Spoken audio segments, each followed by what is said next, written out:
એક નાના ગામમાં 4 બ્રાહ્મણો રહેતા હતા.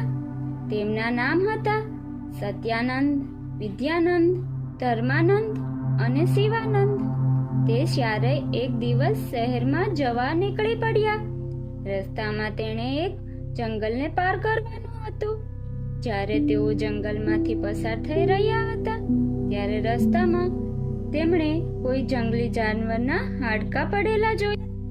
તેઓ ઊભા રહ્યા અને ઉત્સુકતાથી હાડકાને ધ્યાનથી જોવા લાગ્યા. આ તો સિંહના હાડકાં છે, વિદ્યાનંદે કહ્યું. બધાએ તેની વાતને સમર્થન આપ્યું. આપણી યોગ્યતાને દર્શાવવા માટે આ એક સારો મોકો છે, સત્યાનંદે કહ્યું. હું આ હાડકાને એક સાથે જોડી શકું છું. એમ કહી તેણે તે હાડકાને જોડીને સિંહનું માળખું તૈયાર કરી દીધું. ધર્માનંદે કહ્યું, હું એના પર માંસપેશીઓ અને ચામડી ચડાવી શકું છું.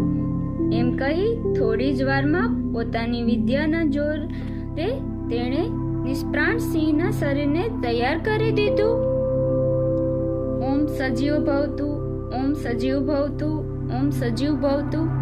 હું આમાં પ્રાણ પૂરી શકું છું, વિદ્યાનંદે કહ્યું.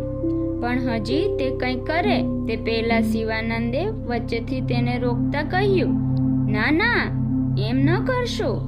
જો તું તેને જીવતો કરીશ તો તે આપણને બધાને મારી નાખશે. તે સાંભળી વિદ્યાનંદને તેના પર ખૂબ ગુસ્સો આવ્યો.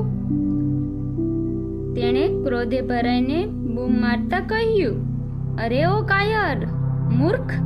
તું મને મારા જ્ઞાન અને કુશળતાની પરીક્ષા કરવા માટે ક્યારેય રોકી નહીં શકે. આજે તું અમારી સાથે માત્ર એટલા માટે છે કે મેં બધાને વિનંતી કરી હતી કે તને પણ અમારી સાથે લઈ જઈએ.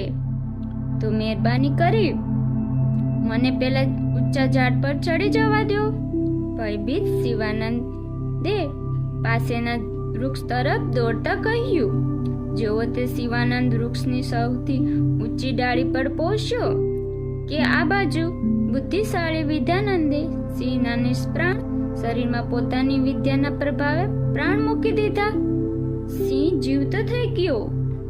તે જેવો જીવતો થયો કે એને એક ભયાનક ગર્જનાની સાથે સિંહે તે ત્રણેય બ્રાહ્મણો પર તૂટી પડ્યો અને તેમણે મારી નાખ્યા. જ્યારે મૃગ ગણાતો શિવાનંદ પોતાની હોશિયારીથી